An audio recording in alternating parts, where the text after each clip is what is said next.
The island of Sodor is surrounded by beautiful blue sea. It has fields of green and sandy yellow beaches. There are rivers, streams and lots of trees where the birds sing. There are windmills and a coal mine and docks where visitors to the island arrive. The island also has lots and lots of railway lines. Who's that puffing down the track? It's Thomas. Hello, Thomas. Hello, everybody. Welcome to the island of Sodor.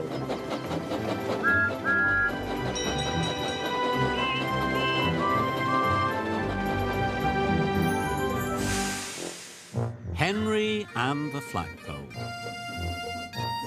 All the engines on the island of Sodor were very excited.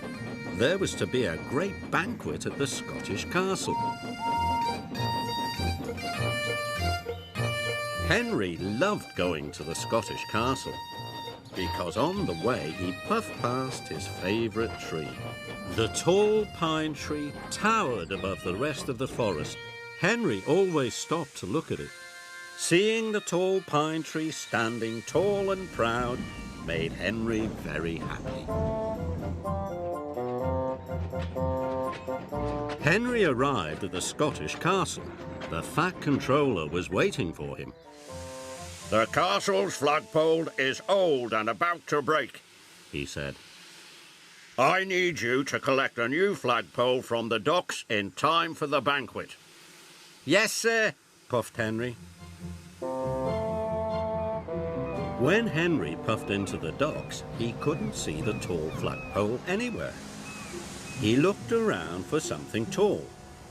He looked above the coal trucks, but there was nothing tall there. He looked at an old ship. It had a tall mast. Then Henry saw Cranky. Cranky was very tall. But Henry didn't see the flagpole. It was on the flatbed in front of him. It rolled onto the track. Sorry, matey, called Salty. I didn't expect to see the flagpole down there, puffed Henry. It's not tall when you lay it down, matey, said Salty. Henry felt very silly. Soon, the fat controller arrived. This is a disaster, he boomed. The Scottish castle will not look the same without its flagpole. Henry was very sad. It was all his fault. Maybe seeing the tall pine tree will cheer me up, Henry huffed. But nothing could make Henry feel better. I wish I hadn't broken the flagpole, Henry sighed to Toby. They could make a new flagpole out of that tall tree, Toby puffed. Henry looked up at the tall pine tree. He didn't want it to be made into a flagpole. The next morning, Henry had to take some workmen to the forest. But the workmen were carrying saws and axes. Oh no, moaned Henry. They must be going to cut down the tall pine tree.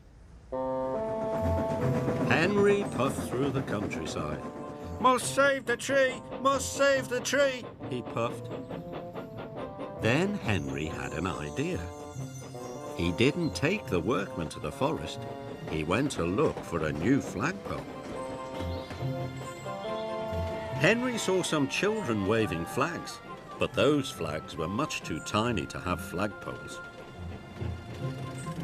There was a flagpole holding up a windsock at the airfield, but that flagpole was much too short.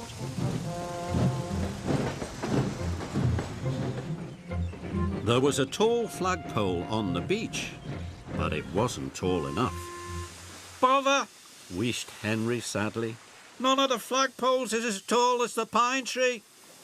Now I'll never save it.